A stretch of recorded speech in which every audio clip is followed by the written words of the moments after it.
tuve la oportunidad de trabajar en la Asociación de Municipalidades Ecuatorianas, AME, y también haberme desempeñado como juez del Tribunal Contencioso Administrativo. También en estos momentos me encuentro en el libre ejercicio profesional. ¿Por qué hago esta relación?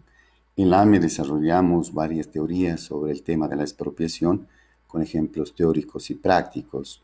Y en mi condición de ex juez habría resuelto algunos asuntos sobre las expropiaciones. Y hoy en el libre ejercicio profesional prácticamente eh, tengo casos en los que hay vulneración de derechos constitucionales, legales, y voy a tratar de exponer algunos de ellos a efectos de que los ciudadanos que nos están escuchando, las personas que se han visto afectadas por una expropiación, realmente puedan ejercer sus derechos, aun cuando haya transcurrido varios años.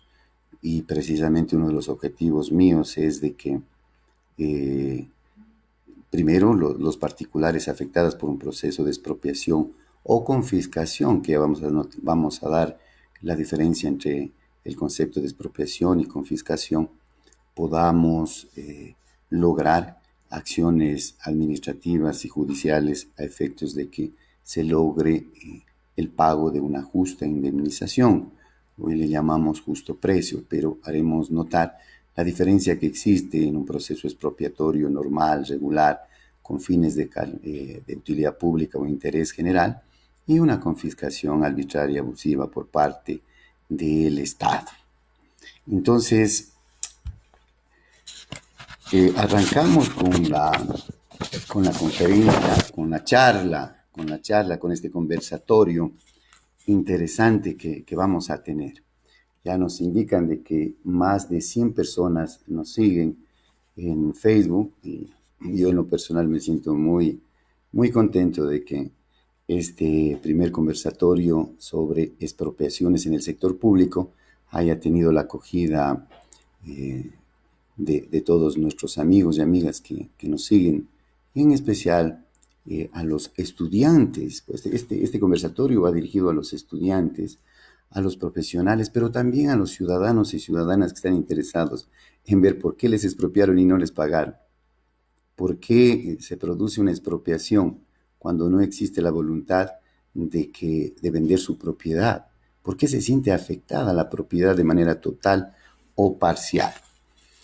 Yo comenzaré diciendo de que el Estado ecuatoriano, al igual que todos los estados del mundo, estos tienen como propósito velar por el bien común, precautelar los intereses de los ciudadanos. Y prácticamente para ese loable objetivo, el Estado ecuatoriano presta los servicios públicos y ejecuta la obra pública para que los ciudadanos prácticamente tengan todas las condiciones que le garantice el Estado en la prestación de un servicio público permanente, eficiente y de calidad. El servicio de la educación, el servicio de la justicia y todos los servicios.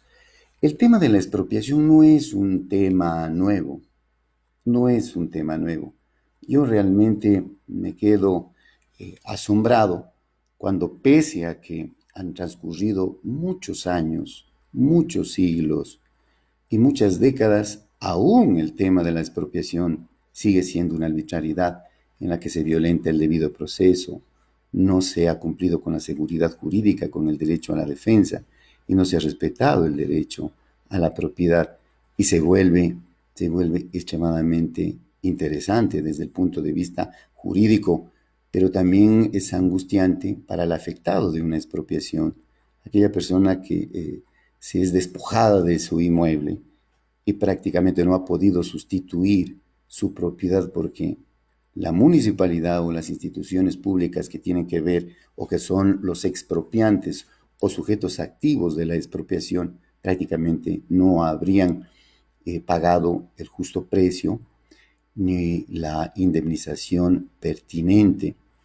Revisaba el día de hoy el tema de la expropiación y prácticamente en el tema de la expropiación nosotros nos damos cuenta que prácticamente el derecho griego, el derecho romano, el derecho español y fundamentalmente el derecho francés marcan ciertos antecedentes muy importantes en el desarrollo de esta institución. Pero yo diría que el derecho francés, el derecho francés a partir de la Declaración de los Derechos del Hombre y del Ciudadano en 1789, le da fuerza a la institución de la expropiación previa declaratoria de utilidad pública o interés social, pero ya en esta declaración de 1789, que es recogido después en el derecho americano, prácticamente ahí ya se habla de que la propiedad es sagrada, que la propiedad es inalienable y que en efecto se pudiera tener su limitación con respecto a la utilidad pública, Entonces, prácticamente del derecho griego, romano, del derecho francés, del derecho español, baja al derecho americano, pero en el derecho ecuatoriano, prácticamente desde la Constitución de 1830 a la del 2008, que son 19 constituciones en las que me he permitido investigar sobre el tema de las expropiaciones, todas garantizan el derecho a la propiedad de los ciudadanos. Todas prohíben la confiscación. No se puede apoderar el Estado de bienes inmuebles de los particulares si no paga precio, un justo precio. Y este justo precio tiene que ser previo, previo. Y las circunstancias para que sea previo es para que el afectado pueda sustituir su derecho de propiedad a un derecho a una indemnización y pueda adquirir también sus bienes, sus bienes. Con la Revolución Francesa se va incorporando en todas las constituciones del país, realmente estos principios universales del respeto a la propiedad privada, el respeto fundamentalmente a la propiedad privada.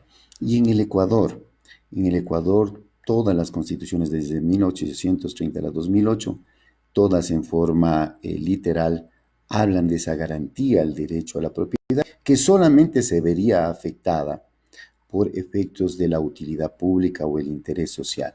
Muchos dijeran, bueno, ¿de qué se trata esta expropiación? Si me dicen que el Estado vela por el bien común, ejecuta obras o servicios, tiene que ejecutar esa obra, pero ¿en qué terrenos? Si el Estado tiene los terrenos, va a ejecutar la obra en sus terrenos, pero si no los tiene, entrará en un proceso expropiatorio. ¿Y quiénes son los sujetos de la expropiación? Los sujetos de la expropiación son todas las instituciones del sector público. Anteriormente los sujetos de la expropiación eran únicamente las municipalidades del país. No existían otras instituciones que tuvieran esta potestad pública de expropiar con fines de utilidad pública o interés social. La Ley de Régimen Municipal de 1951 prácticamente contemplaba a los municipios con esa potestad o esa facultad para expropiar bienes de los particulares previa declaratoria de utilidad pública o interés general.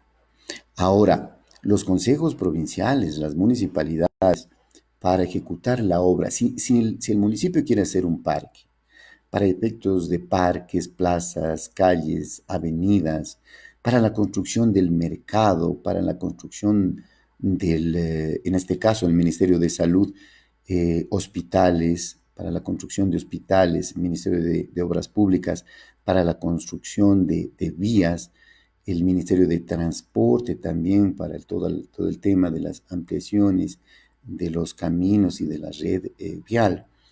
Todos necesitamos, todo el Estado necesita de la obra pública. Estas son las obras que requiere para precautelar el bienestar general. Por ejemplo, las universidades pueden expropiar para ampliar sus centros académicos, sus facultades. Las universidades pueden ampliar prácticamente a través de la declaratoria de utilidad pública el inmueble de un particular y poder construir, el Ministerio de Salud para construir los hospitales. Pero fundamentalmente esta facultad se dio a partir de 1951 con la Ley de Régimen Municipal, única y exclusivamente para efectos de los municipios. Entonces, nosotros podemos establecer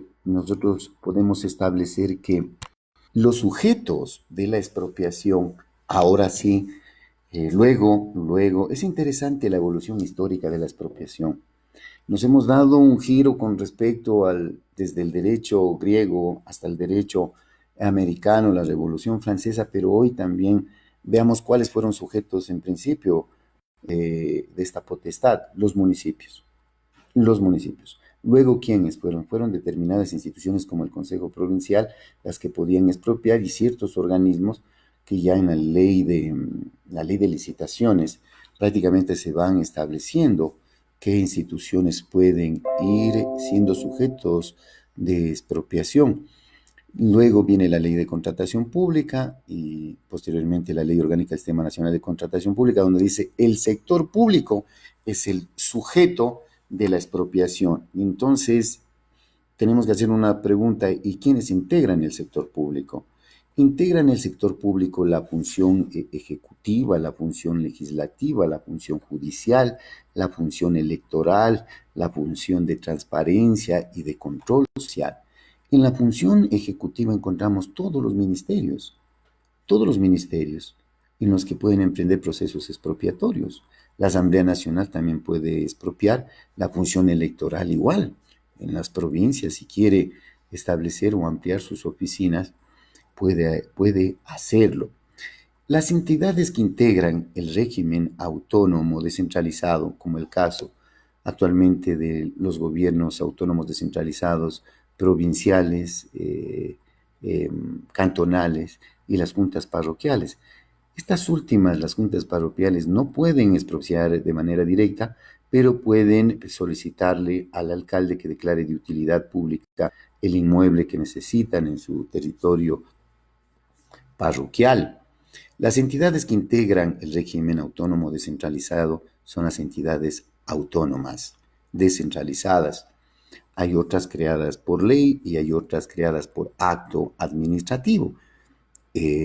Las creadas por acto administrativo son aquellas que son creadas a través de ordenanzas municipales, la empresa de obras públicas, la empresa de agua potable. Todas estas integran el sector público, creadas por acto normativo de los gobiernos autónomos descentralizados para la prestación de los servicios públicos. Estos son los sujetos activos de una expropiación. El sujeto expropiante le llama la doctrina. Y entonces encontramos nosotros al sujeto pasivo, que es la persona propietaria del inmueble, el sujeto expropiado. Entonces tenemos un sujeto expropiante, que es el Estado, un sujeto expropiado, que es una persona natural o jurídica. Tendríamos el fin por la cual operaría una expropiación, que en este caso vendría a ser la declaratoria de utilidad pública o interés social. Hace un momento revisaba el Facebook y hay una pregunta muy interesante y me dicen, doctor, ¿pueda establecer con un ejemplo la diferencia que existe entre bienes de utilidad pública o interés social? Y la diferencia es, en un ejemplo, es en el uso o goce directo de esos bienes. El parque. El parque, cuando expropiamos para fines de utilidad pública y construimos un parque, un mercado, todos los ciudadanos podemos entrar de forma libre, gratuita, al parque y al mercado. Pero cuando expropiamos con fines de interés social, como el caso de viviendas, no puede todo el mundo ingresar a sus viviendas. No puede todo el mundo ingresar a esa ciudadela a hacer uso y goce de las instalaciones de esa urbanización o de esa vivienda. Hay limitaciones.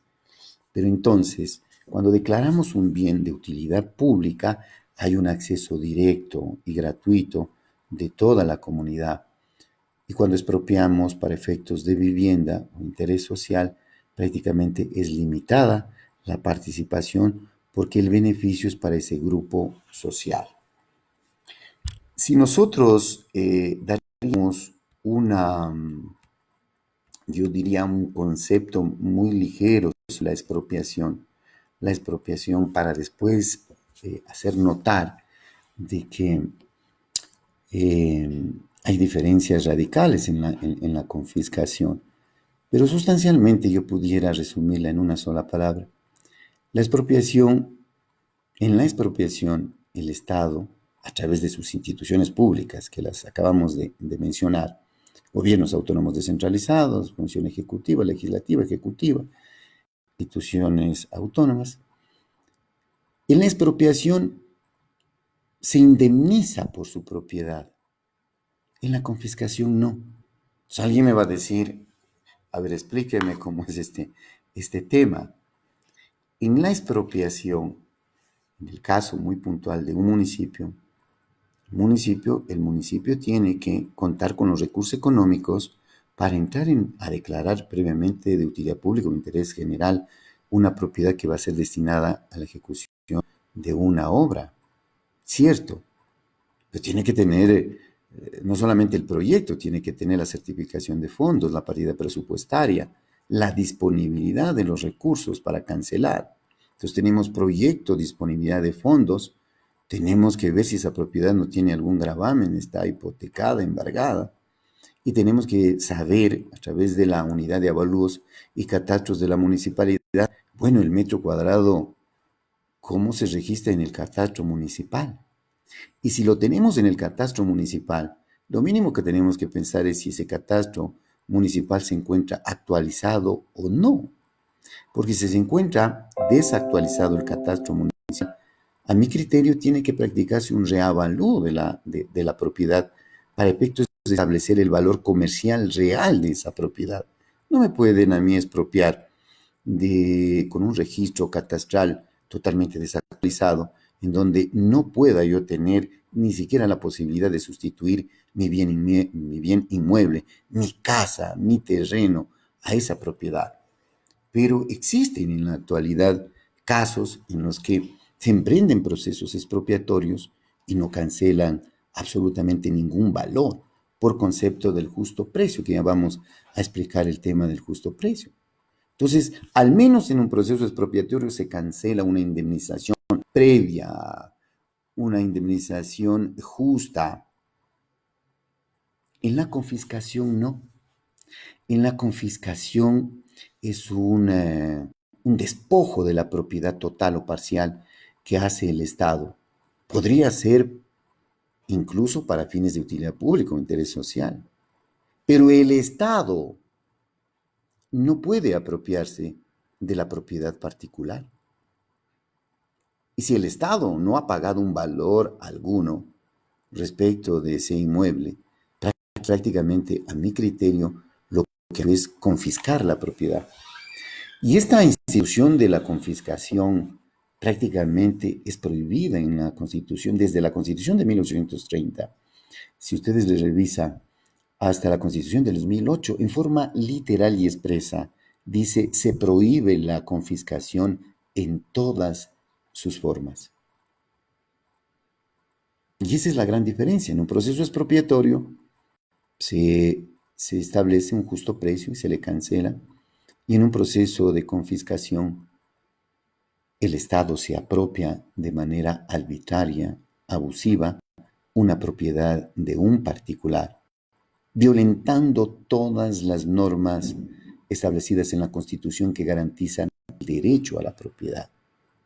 El derecho a la propiedad en todas sus formas, una propiedad comunitaria, cooperativa, pública, privada, garantiza el derecho al uso, goce y disfrute de la propiedad particular.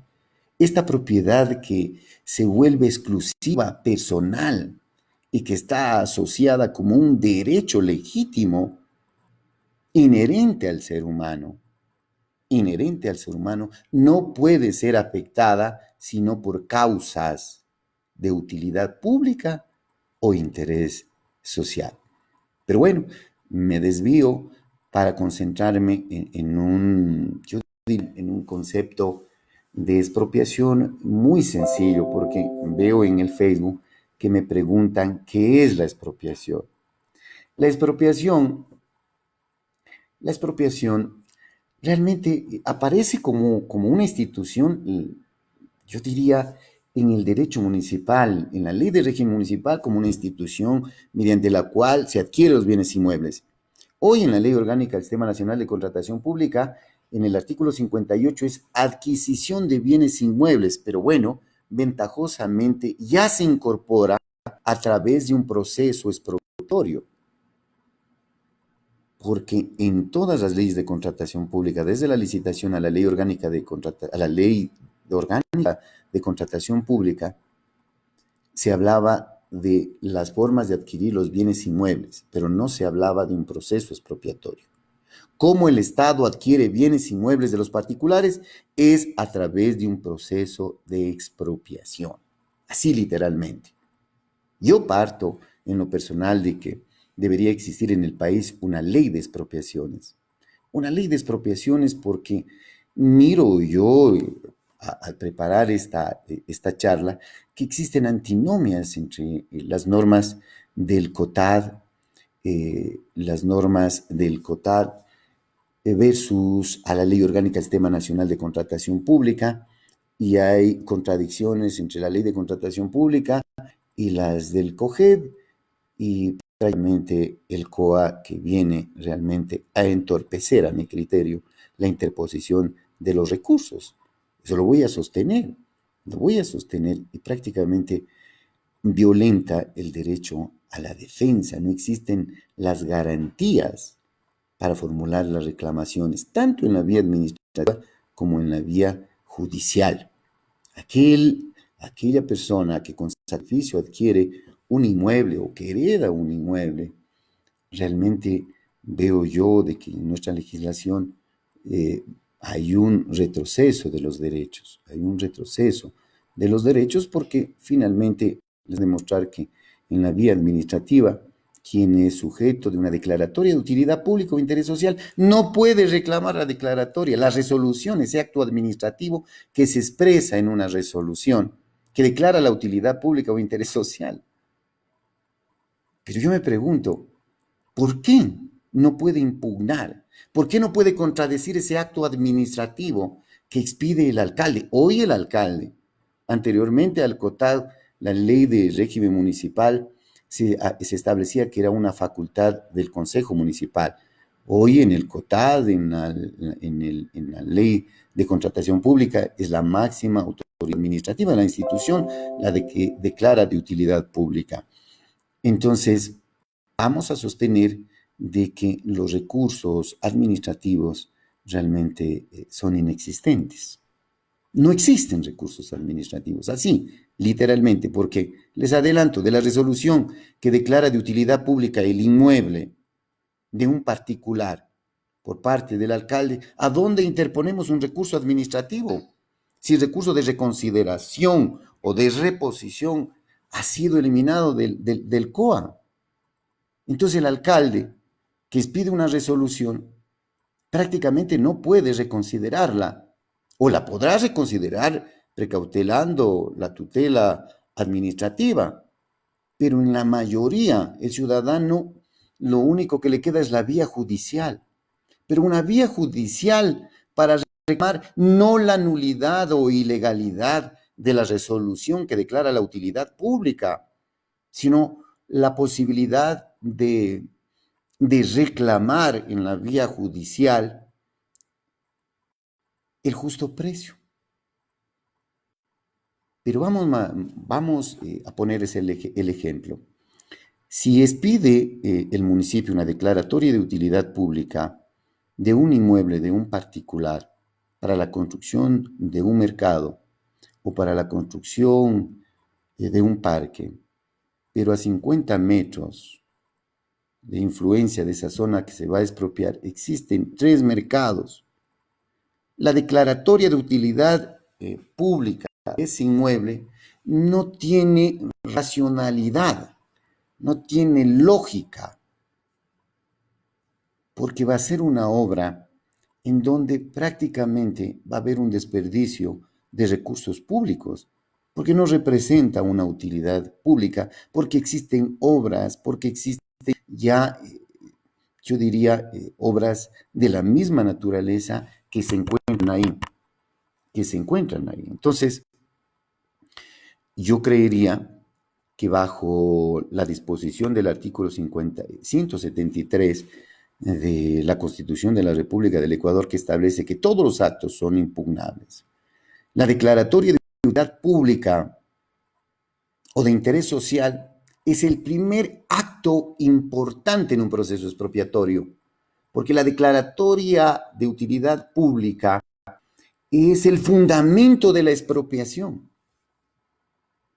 El fundamento de la expropiación es el proyecto que voy a construir en ese terreno. Pero si no voy a construir en ese terreno, bueno, ¿para qué declaro de utilidad pública? Si no tengo los recursos económicos para ejecutar la obra, ¿para qué declaro de utilidad pública? Y si ese inmueble se encuentra afectado por una serie de gravámenes, tengo que entrar en un proceso para ir levantando todos esos gravámenes, de tal manera que no podemos nosotros expropiar inmuebles donde no vamos a ejecutar ningún tipo de obra que no sea para beneficio de la comunidad. Entonces, yo diría que un concepto muy elemental sobre expropiación pudiera yo hilvanarlo sobre la base, por supuesto, de lo que han dicho muchos autores del derecho administrativo, que se refiere Roberto Dromin, Héctor Escola, Rafael Bielsa. Ya años atrás daban conceptos importantísimos para efectos un poco de mejor comprensión. Yo diría que la expropiación es un procedimiento administrativo propio del derecho público, por el cual el Estado ecuatoriano, obra de manera unilateral y adquiere propiedades de particulares.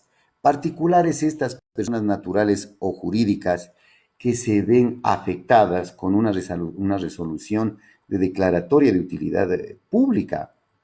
Entonces, la expropiación es una institución propia del derecho público mediante el cual se adquiere bienes de los particulares por utilidad pública o interés social. Yo diría previo una justa indemnización y un pago justo respecto de esa propiedad. Entonces, mi derecho que yo tengo a la propiedad se ve sustituida por mi derecho a ser indemnizado económicamente por el Estado que me arrebata mi propiedad. Porque no es un contrato de compraventa. Para que opere un contrato de compraventa, tiene que existir la voluntad del comprador y del vendedor y ponernos de acuerdo en el precio. En la expropiación nunca usted se va a poner de acuerdo. En una expropiación, como está construida la ley, se tiene que basar sobre el avalúo comercial de la propiedad. Entonces el municipio determina el avalúo comercial de la propiedad y hoy se establece que sobre ese avalúo comercial de la propiedad se debe incrementar un 10% por afectación a ese particular.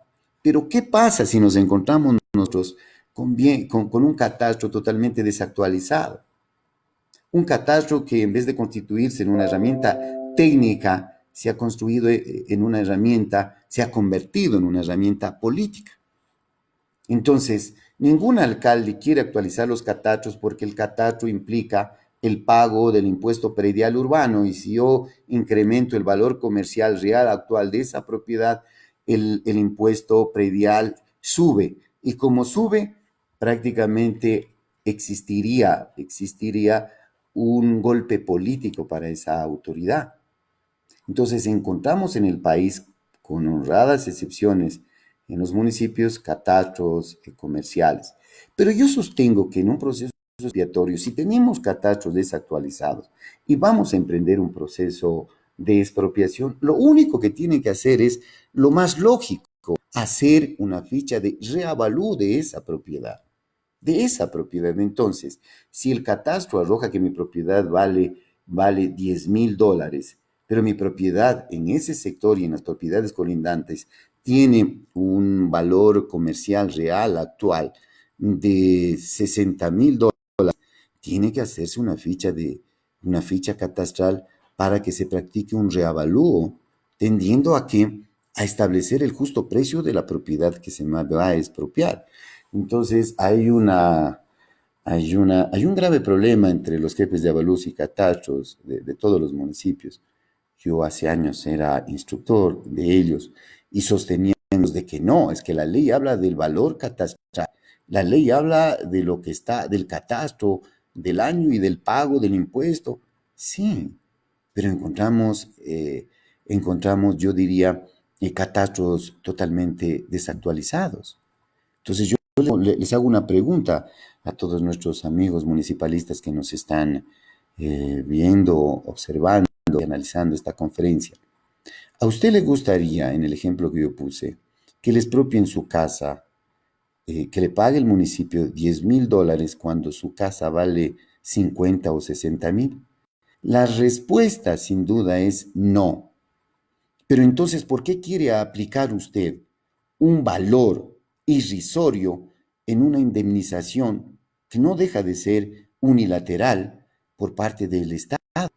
Porque si hubiera una compra-venta, prácticamente discutiríamos el precio, pero ese precio responde a un avalúo catastral totalmente desactualizado. Entonces, lo único que hacen es, el alcalde declaró de utilidad pública, declaró la expropiación y se lavó las manos. Vayan y reclamen en la vía judicial. En la vía judicial dicen, como no nos pusimos de acuerdo respecto del valor objeto de la indemnización, yo consigno los $10,000, en este caso, los $10,000, y entro a ocupar inmediatamente el inmueble. Cuando esto se produce, los tribunales distritales de lo contencioso administrativo colapsan, porque es obvio, si mi propiedad vale $50,000, yo no puedo recibir 10, porque con esos $10,000 yo no puedo sustituir otro inmueble para mi familia. Y entonces, ¿dónde está la garantía del Estado? Respeto al derecho a la propiedad, respeto al derecho a la propiedad en todas sus formas, individuales, cooperativas, asociativas. Y la única limitación, por supuesto, de esa propiedad es una expropiación, pero una expropiación justa, no un proceso confiscatorio arbitrario. He tenido la oportunidad, a raíz de este tema, de leerme algunos libros. Y leerme, por supuesto, también las sentencias de la Corte Interamericana de Derechos Humanos. Y en el caso del municipio del Distrito Metropolitano de Quito, en administraciones de hace más de 20 años atrás, no han emprendido procesos expropiatorios, han emprendido procesos expropiatorios disfrazados de confiscaciones, porque 20, 10, 15, 20 años no han pagado un solo centavo de dólar. Y eso no es manera de actuar. Por eso a las personas que nos están escuchando, que nos están mirando, si usted ha sido objeto de una expropiación por parte del municipio y no le ha pagado el justo precio, reclame su derecho a la indemnización. No solamente ya del justo precio, sino a los daños y perjuicios que habría causado este acto arbitrario de la autoridad. Entonces, cuando hablamos del derecho griego, del derecho humano, hablamos de que en esas fechas y en esos siglos sí se producían las monarquías procesos de confiscación, porque no había respeto al derecho a la propiedad. Pero cuando nosotros nos ubicamos en el Ecuador, en 1830, se elimina la institución de la confiscación, entre comillas, porque hoy que soy abogado en el libre ejercicio profesional, llevo la defensa de algunos procesos judiciales y administrativos donde el municipio del Distrito Metropolitano de Quito, en la construcción de la avenida Simón Bolívar, entramos, a unos propietarios canceló, a otros no, y son varios. El caso de la familia Salvador Chiriboga, que fue resuelta por la Corte Interamericana de Derechos Humanos. A ese caso, en donde se expide una sentencia con carácter vinculante para los estados signatarios y suscriptores de la Convención Americana de Derechos Humanos. Se dice que la propiedad está dentro de la categoría de derechos humanos asociados a otros derechos como los de la dignidad y que la propiedad es inalienable, interdependiente, exclusiva y personal y que solamente se vería afectada por un proceso de expropiatorio en donde se observe el procedimiento establecido en la ley. Segundo, se reconozca una indemnización justa, previa, real, comercial y actual. Y el tercer elemento, que la declaratoria de utilidad pública o interés social sea plenamente justificada. Por supuesto que en el caso del Distrito Metropolitano, sin duda la construcción de la avenida Simón Bolívar prácticamente es una obra de utilidad pública. Pero ¿qué pasa con los propietarios? El Distrito Metropolitano tenía que haberles cancelado los valores objetos de la expropiación. Y yo me pregunto qué pasa con esos funcionarios que no establecieron un procedimiento expropiatorio, no declararon de utilidad pública, no existe un informe de avalúos y catastros, no existe un informe de Procuraduría Síndica, no existe un informe de obras públicas, de planificación o de la dirección que tenga por competencia los planes de ordenamiento urbano y rural, a ver si afecta o no dicha propiedad. En los casos que me ha tocado hacer la defensa, prácticamente no hay ni siquiera la resolución de declaratoria de utilidad pública. Por eso, el juez de garantías constitucionales, que ha dado ya, el juez de primera y segunda instancia, que ha dado sentencias favorables, declara y rechaza estas prácticas confiscatorias del Distrito Metropolitano. Entonces, claro, nosotros tendríamos que dar un concepto. He buscado por todos los diccionarios y no he encontrado un concepto de confiscación, pero la Comisión Interamericana, todo el sistema interamericano de derechos humanos, el sistema interamericano de derechos humanos, la Convención Interamericana, conocida por el Pacto de San José, en la cual el Ecuador es suscriptor, la Corte Interamericana y la Corte Interamericana, órgano jurisdiccional, ha expedido sentencias vinculantes, en donde si en el Ecuador las municipalidades, el sector público no paga el justo precio, se interpone una acción ante la Corte Interamericana y la Corte Interamericana, una acción en contra del Estado ecuatoriano y la Corte Interamericana expide las correspondientes sentencias. En el caso Salvador Chiriboga, por la expropiación de la propiedad de esta familia que correspondía a la propiedad que actualmente es el parque metropolitano, perfecto, el municipio declaró de utilidad pública para hacerle el parque, pero no por ese hecho que es de utilidad pública, podía dejar de cancelar una indemnización previa, justa y real. Revisada la sentencia que se encuentra en el internet, la señora Salvador Chiriboga, María Salvador Chiriboga, presentó una demanda contra el gobierno, contra el Estado ecuatoriano, y la Corte Interamericana de Derechos Humanos estableció como justa indemnización aproximadamente 22 millones de dólares, porque no habrían cancelado a la señora 10, 15 y 20 años. Entonces, yo he creído importante estructurar al menos una definición de lo que se pudiera entender sobre la base de las sentencias de la Corte Interamericana de Derechos Humanos, que dice que se entiende por confiscación a la apropiación o apoderamiento ilegal de parte de la autoridad pública de los bienes de una persona o de una parte significativa de los mismos, sin título legítimo, sin contraprestación y sin pago alguno. No lo digo yo, lo dice la Corte Interamericana de Derechos Humanos, cuyas sentencias tienen el carácter de vinculante. Entonces, el objetivo de este conversatorio es que los empleados municipales, los empleados de las instituciones y organismos del sector público emprendan procesos expropiatorios, garantizando el debido proceso, el derecho a la defensa, a la seguridad jurídica y sobre todo el derecho a la propiedad. Eso es totalmente importante en estos procesos expropiatorios. Nosotros creemos que, obviamente, en la interposición de los recursos administrativos, realmente era importante el recurso de reconsideración. El recurso de apelación es ante la máxima autoridad, pero si la máxima autoridad expide el acto administrativo que declara de utilidad pública o declara la expropiación, porque una cosa es la declaratoria de utilidad pública del proyecto, otra cosa es que existan los fondos y sobre la base de los fondos prácticamente declarar la resolución declarando la expropiación.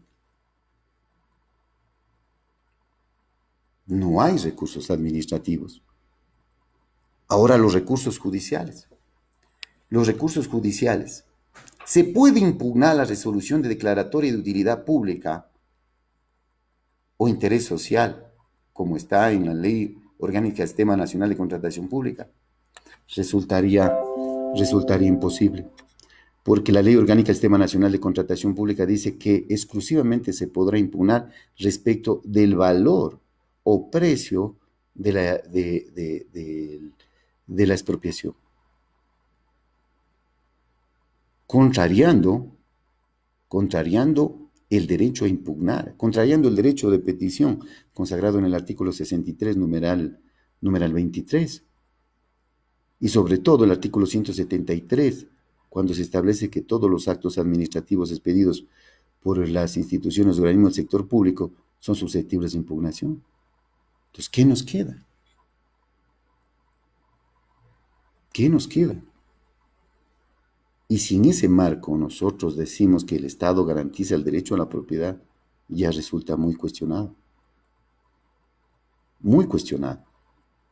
Entonces, no podemos impugnar las resoluciones de declaratoria de utilidad pública, ni en la vía administrativa ni en la vía judicial. Solamente las instituciones públicas consignan el valor de que a su juicio o por el valor catastral desactualizado corresponde la indemnización.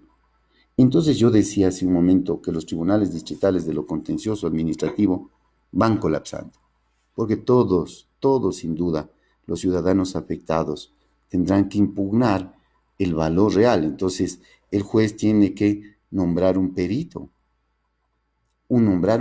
para que se establezca el justo precio de esa expropiación. Porque si el juez nuevamente se limita al valor catastral, habría producido lesión enorme.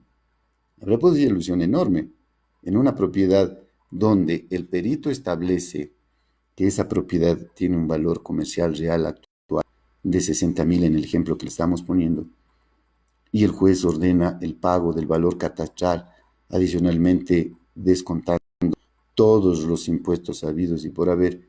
Entonces, ha causado lesión enorme.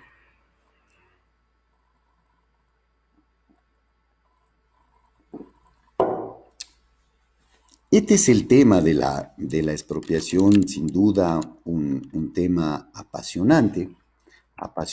Ahora establezcamos que igual si los sujetos de la expropiación son adultos mayores, el tema se vuelve complicado.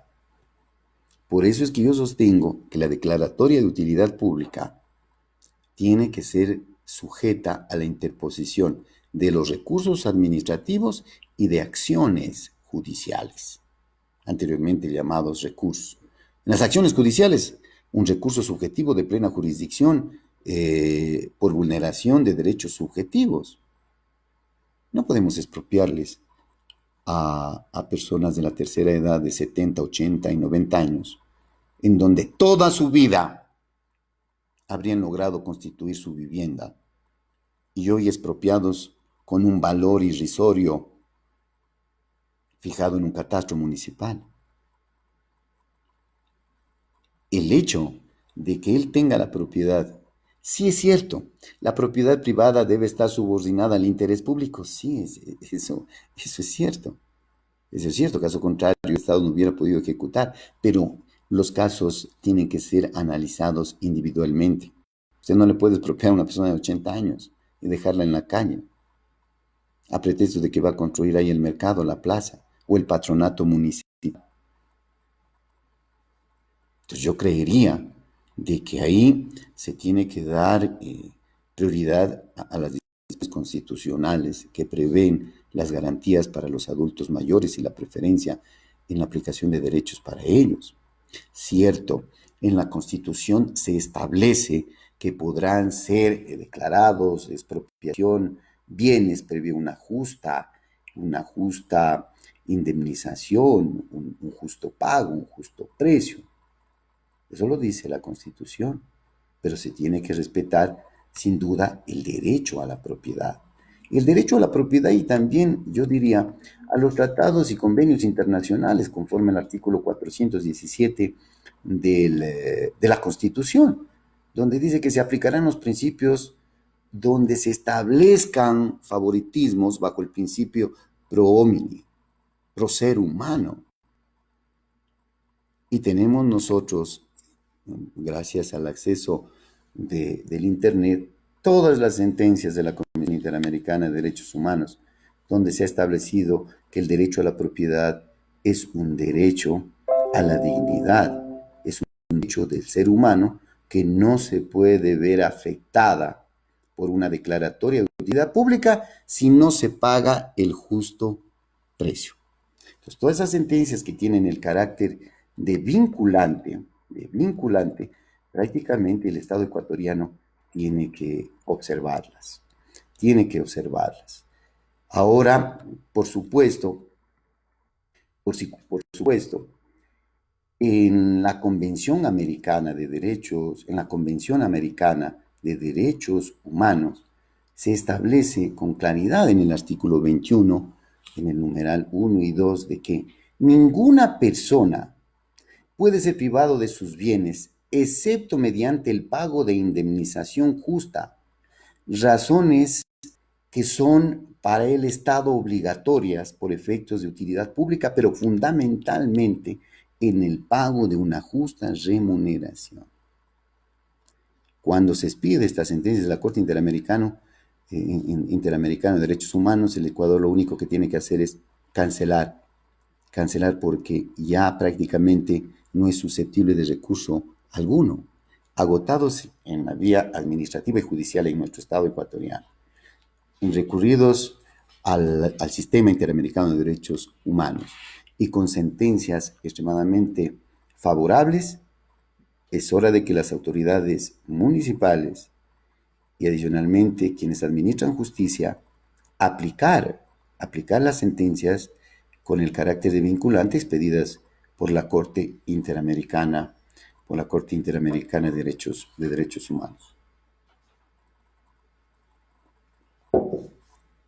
No sé si hacemos un paréntesis para efectos de que podamos absorber las preguntas que se encuentran ya, muchas de ellas publicadas y por interno me han formulado.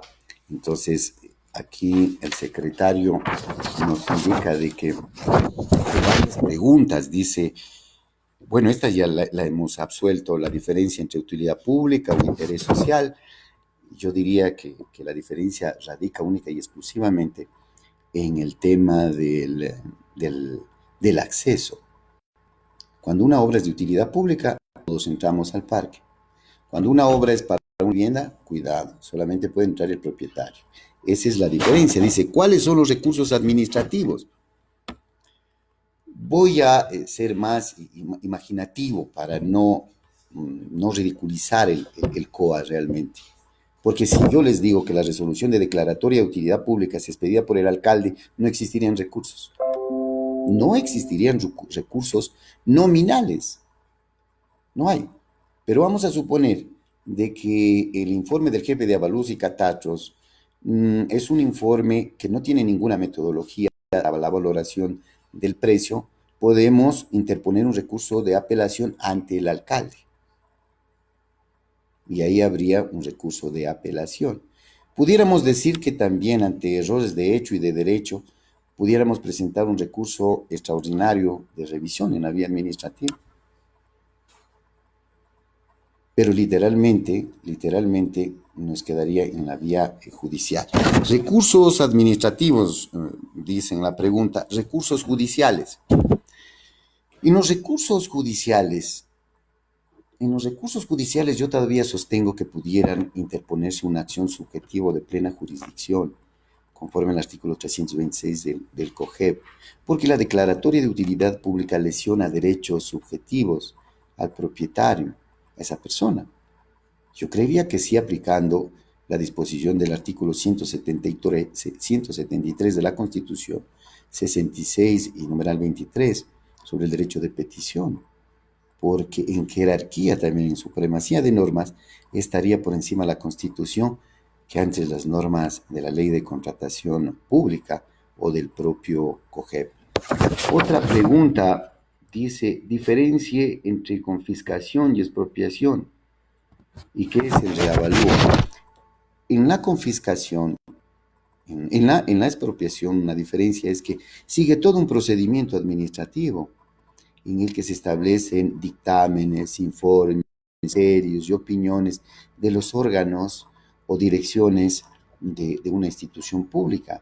En el caso de un municipio, se tendrá que contar primero con el informe yo diría, de planificación, el informe de obras públicas sobre el proyecto, y siendo más específicos por la experiencia que mantengo sobre estos temas. Si Obras Públicas me va a construir un proyecto, tiene que haber los planos, los diseños constructivos del proyecto, tiene que haber un presupuesto referencial de esa obra, para que el financiero diga si existen los recursos económicos o no. Porque si no existen los recursos económicos, no puede usted emprender un proceso expropiatorio. No puede. De acuerdo al Código de Planificación de las Finanzas Públicas, no hay servidor público, no puede haber servidor público, institución o organismo que pueda comprometer obligaciones o celebrar contratos si no existen la partida presupuestaria y la disponibilidad de fondos. Y el hacerlo implica la destitución del puesto. ¿Qué es el reavalúo?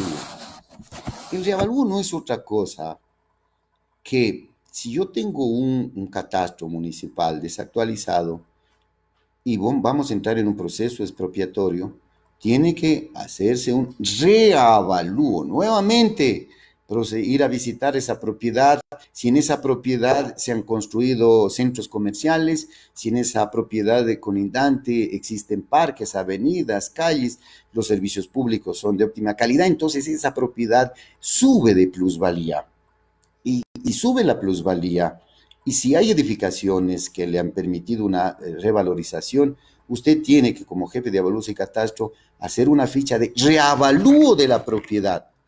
Si en el ejemplo de la propiedad que poníamos, que el catastro vale $10,000 y se hiciera un reavalúo de la propiedad para estimar un justo precio, sin duda que el jefe de avalúos y catastro va a llegar no a los 50 o 60,000, podría llegar a los 40 o a los 50, pero ya evitaríamos un juicio contencioso administrativo, porque lo que se pretende es pagarle un justo y razonado precio de manera previa, porque usted, a pretexto de que el catastro registra los $10,000, puede ir usted a ingresar y entrar en una ocupación, puede declarar el alcalde de ocupación inmediata e ingresar a ese inmueble con $10,000.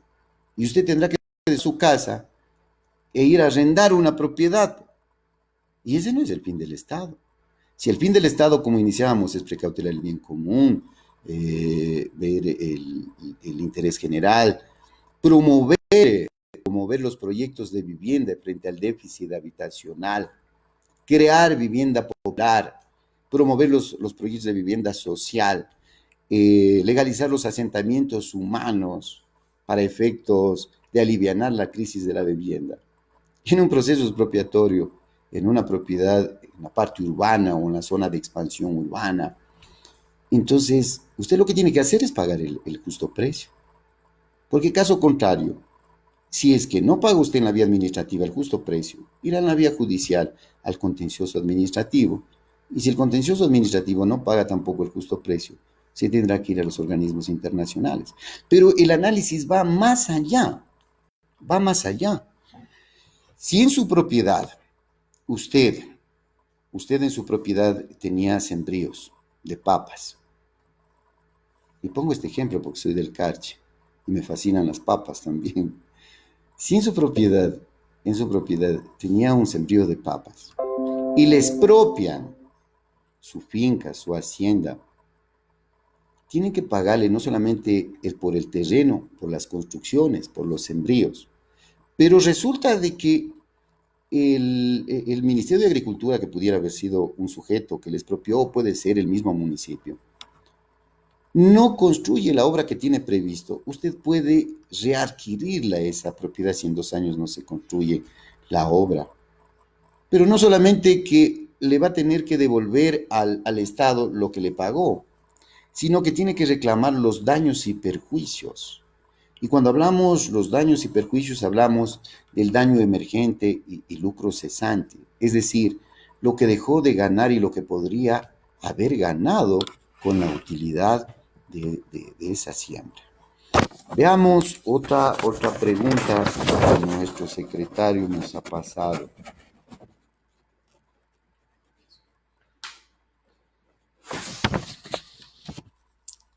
Dice, el juez tiene que considerar, tiene que nombrar un perito en un proceso judicial. Yo digo que sí, totalmente de acuerdo, porque la pregunta que me hago y que sabe todo el mundo es que toda la herramienta técnica del catastro, objeto, como les decía yo, de referencia para el cobro del impuesto predial, está desactualizado. Y si el municipio consignó el valor de ese catastro, lo único que tiene que hacer el juez es nombrar un perito para que de manera técnica y especializada establezca el justo precio. Entonces, el informe del perito, pero el informe del perito tampoco es vinculante para el juez. Tampoco es vinculante para el juez. El juez tiene que establecer razonadamente o razonablemente las causas por las cuales no está de acuerdo con el informe pericial. Ahora, voy a leer otra pregunta. Dice, ¿opera la acción de protección? Por supuesto. Quizás la vía más expedita para impugnar el justo precio es una acción de protección. Una acción de protección la hemos puesto en práctica. Y a todas las personas que van a estar pensando de que lo que pasa que me expropió el municipio hace 5 años, 10 años, 15, 20 años, entonces ha de haber prescrito o caducado mi acción para interponer una demanda al contencioso administrativo. En el contencioso administrativo, por supuesto que ha de haber caducado. Si es que se expidió un acto declarando la expropiación, que va a ser ese acto objeto de la impugnación. Pero en los casos que a mí me ha correspondido en estos últimos tiempos, no ha habido ni siquiera declaratoria de utilidad pública, no ha existido resolución declarando la expropiación y por tanto yo no puedo atacar jurídicamente un acto inexistente. Entonces he acudido a los jueces de garantías constitucionales estableciendo que hay una vulneración de derechos como el derecho a la seguridad jurídica, el derecho al debido proceso, el derecho a la defensa, pero sobre todo el derecho a la propiedad. Si usted, señora o señor, me está escuchando y se ha sentido afectado por estos actos arbitrarios y abusivos, realmente concurra donde un profesional del derecho para reclamar sus derechos de su propiedad, un derecho exclusivo, personal, inalienable, imprescriptible, como dice la Corte Interamericana de Derechos Humanos. No hay prescripción cuando se trata de derechos de propiedad por ser inherentes a la dignidad humana. Otra pregunta: ¿qué debe discutir el juez? ¿El avalúo catastral o el justo precio? El juez tiene que establecer el justo precio. El justo precio, yo creería que la gran responsabilidad para los jueces que administran justicia es expedir sentencias que cumplan con los 3 elementos que la Corte Constitucional ha establecido y que son característicos de la motivación: la razonabilidad, la lógica y la comprensibilidad. No se puede establecer que existe una verdadera motivación cuando ponemos 10 hojas de hechos fácticos y normas que nada tienen que ver con la decisión que se adopta. Entonces son actos que no estarían debidamente motivados y por tanto serían nulos. Bueno, yo creo que hemos avanzado en este conversatorio ya 1 hora. Quiero pedir el auxilio aquí de mis hijos para ver cómo podemos terminar. Veo que hay 208 personas que nos siguen y que nosotros pudiéramos tranquilamente resolviendo las preguntas. ¿Quién define el justo precio? Espérense un momentito, voy a ubicarme aquí. ¿Quién define el justo precio en una expropiación?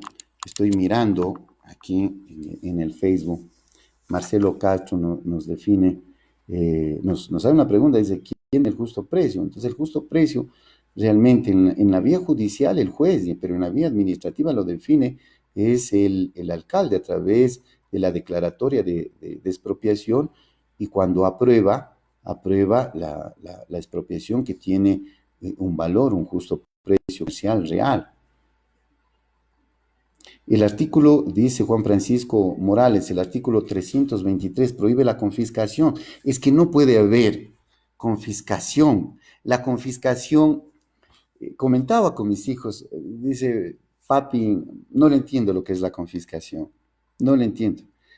Es lo mismo confiscación que expropiación. Entonces yo le ponía un ejemplo, por supuesto, ellos no tienen ninguna formación jurídica, con excepción de mi último hijo, Nelson Paul, que es egresado de la universidad, y les decía: a ver, en una expropiación hay un procedimiento administrativo, te garantizan tu derecho a la defensa, te pagan el justo precio y no pasa nada. En una confiscación, a pretexto de construir la avenida Simón Bolívar, les van robando la propiedad de los particulares, el Estado. En este caso, el municipio del Distrito Metropolitano, no de esta administración, sino de hace 20, 15 años atrás. Entonces, la confiscación está prohibida por la Constitución, como efectivamente lo dice el doctor Juan Francisco Morales. Confiscación y expropiación, José Luis Agreda.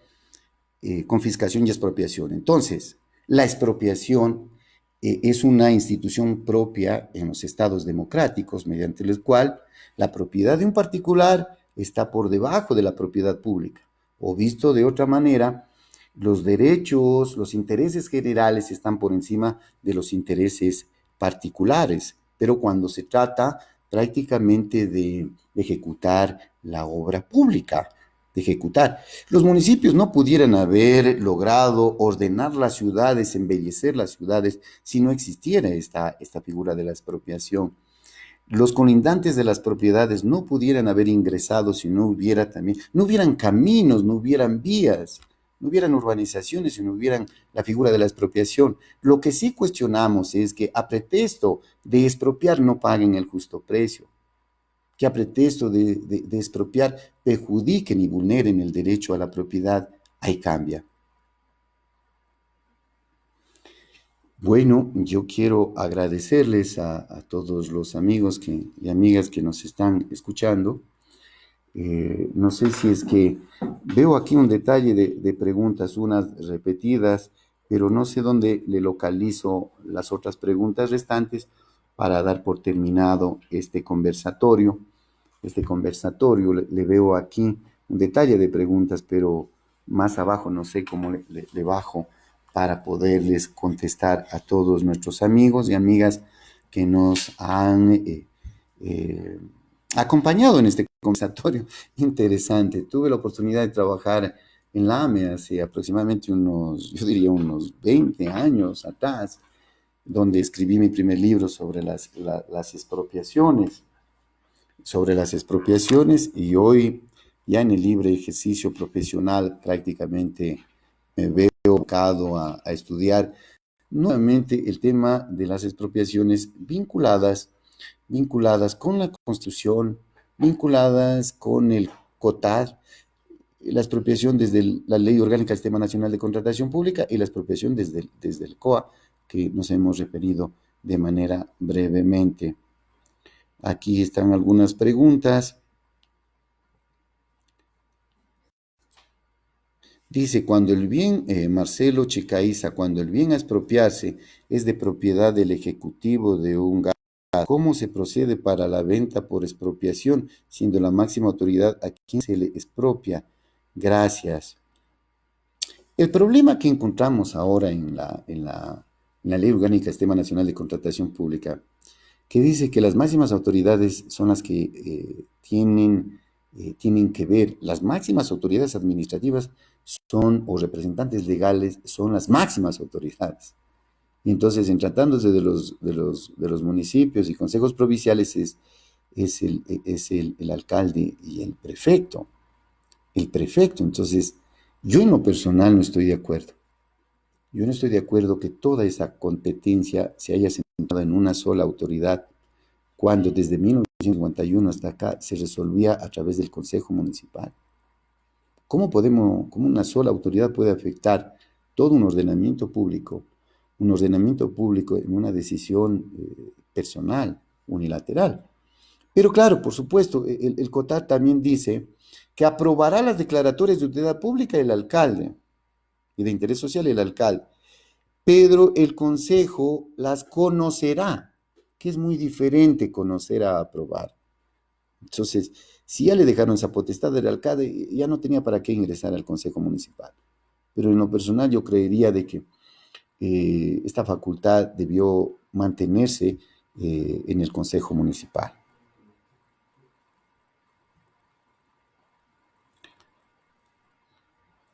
Buenas tardes. La sentencia de expropiación debe contener la orden a cualquier notario de transferencia de dominio y a la misma sea inscrita en el...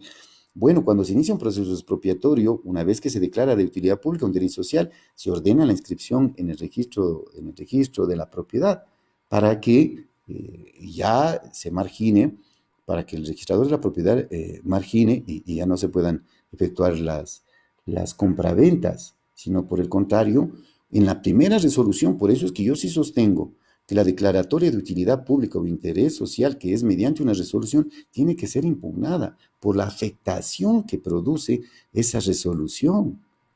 Esa pregunta la hace Jorge Sornosa. Y dicen, bueno, ¿qué criterio tiene usted sobre la ley de contratación pública? Yo diría, los gobiernos autónomos descentralizados debieron única y exclusivamente fijar su procedimiento y como norma supletoria, no como norma supletoria, sino más bien en la vía administrativa, única y exclusivamente su procedimiento. Y en la vía judicial, el Código Orgánico General de Procesos. Pero resulta que el mismo COTAD le envía la ley de contratación pública, la ley de contratación pública le envía al COGEB, hay una antinomia, una contradicción de normas, y que prácticamente ha enredado la aplicación y la materialización de los procesos expropiatorios. Bueno, hay un montón de preguntas. eh, unas preguntas por acá. En caso de complicación, ¿hay reparación integral? Muy buena pregunta esta. En caso de confiscación, ¿hay reparación integral? La diferencia entre la sentencia a través de la impugnación del justo precio, da como consecuencia el pago del justo precio. Es decir, si mi propiedad valía 60,000, me va a mandar los 60,000. Pero si yo interpongo una acción de protección, los jueces de garantías constitucionales, la decisión o resolución dice que se ordena la reparación material e inmaterial al afectado, en el que se establezca la indemnización. Y entra todo un análisis de lo que se ha de entender por reparación material o inmaterial. Entonces, la reparación material tiene que ver no solamente con el justo precio o el valor de la indemnización, sino con los perjuicios causados e incluso el daño moral. Y usted me dice, daño moral en un proceso expropiatorio. Por supuesto, si en 20 años no le han pagado el justo precio y usted, persona afectada, persona afectado, ha adolecido de angustias, enfermedades y todo lo que ha significado la angustia de quedarse sin su propiedad, le ha producido un daño moral. Y no lo digo yo, lo dice la Comisión Interamericana de Derechos Humanos en el caso Salvador Chiriboga, que se encuentra publicado en todos los medios de comunicación. La pregunta que yo haría es, ¿quién paga la diferencia en esa expropiación que quizás hace 20 años significaban 2 millones y hoy se paga 20 millones? ¿Quién paga esa diferencia? ¿Quién paga por esa negligencia? Será sujeto de responsabilidad no administrativa, porque ya no hay el alcalde, responsabilidad civil en el perjuicio irrogado al Estado como consecuencia de una negligencia, responsabilidad civil, una glosa, pero ya son 20 años y están caducadas esas glosas. Responsabilidad penal porque finalmente se habrían usurpado una propiedad de un particular. ¿Quién paga? Por eso, si usted me está mirando, está atenta a este conversatorio, o el vecino lo escuchó, luchemos porque se respeten los derechos a la propiedad. Luchemos porque cualquier institución pública tenga que pagar el justo precio de esas propiedades confiscadas. Confiscadas. Entonces, la confiscación que está prohibida por la Constitución y que hace siglos atrás en el derecho romano, en el derecho de Grecia y de Francia, era una potestad del rey, sigue siendo en la actualidad. Me confiscan mi propiedad para el Estado y no me pagan un justo precio. Perdón. Oscar Landeta, cuando estuvo de juez, ¿usted designaba perito de oficio? Puede dar el número de juicio porque es común que los jueces no solicitan peritajes en procesos expropiatorios. Cuando yo me desempeñaba como juez, prácticamente uno lo que resuelve es en función de las pretensiones de las partes procesales. Entonces, la parte afectada siempre pide que se designe un juez, se designe un perito y el perito es nombrado por el juez sobre un sistema aleatorio de cientos de peritos para que establezca un informe técnico. El juez es un profesional que orienta al juez a establecer el justo precio, pero el informe del perito no es vinculante. Pero para que el juez cambie de perito o disminuya el valor del justo precio, tiene que razonar en las causas por las cuales disminuye el precio. Bueno, me despido sin antes agradecerles a todos por acompañarme, a Carlitos Morales por haberme invitado. Estoy en esta cuarentena aquí en mi casa y realmente durante todo este proceso de la cuarentena he puesto anuncios en el Facebook de que absuelvo consultas gratis, como es gratis esta participación en este evento y en todos los que en todos los que me inviten a participar de temas de derecho administrativo, de contratación pública. Mi teléfono es el 0994 97 43 46. 0994 97 43 46. Buenas tardes y muchas gracias.